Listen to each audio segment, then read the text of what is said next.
කොහොමත් එක රටක හිටියා ලස්සන ළමෙක්. මේ ළමයට ඕන වුණා. සොරි. මේ ළමයට ඕන වුණා නත්තල් සීයෝ බලන්න. ඉතින් මේ ළමයා හැම සයිට් එකටම බැක් සයිඩ් එක දීලා බැලුවා කොහොමද මුව අල්ලගන්නේ කියලා. ඊට පස්සේ යට වුණා එක ක්‍රමයක්. එදා නත්තල් දවසට කලින් දවස ඉතින් මේ ළමයා ගියා නත්තල් ගහක් කපන්න. ළඟම තිබ්බා කැලෑවට. ළමයා කැලෑව මැදටයි ගියේ ගහක් හොයාගෙන. ඔයි මේ පැත්තට හරපන් බූරුවා. කොහොම යති මේ ළමයට අහුණා ගොරක ගහක්.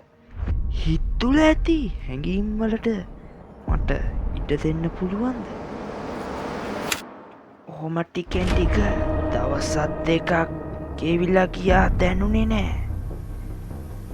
වෙන මල් හැර මේ මල හැර වෙන මල්වල සුවඳක් මතුනන්නේ නෑ. වෙලාව ආවා.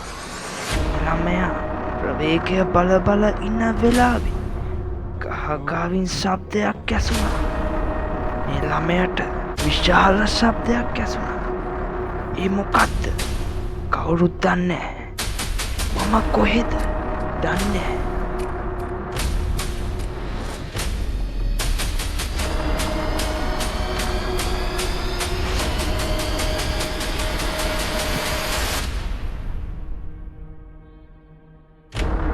නත්තසියා උගාට මෙහෙම කිව්වා.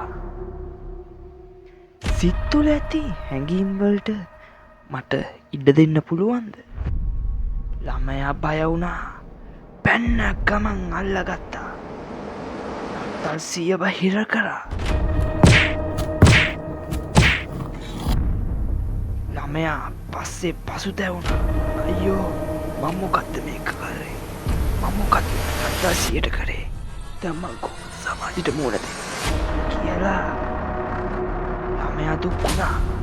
මේ විදියට මේම දේවල් වුණ හින්දා ළමයා අන්තිමේදී තීරණය කරා වල දාගන්න. අයිබෝන් ලැබුවා මේ නත්තල හැමෝටම සාමි සතුට පිණිස සුබ නත්තලක් වේවා කියලා ප්‍රාර්ථනා කරනවා.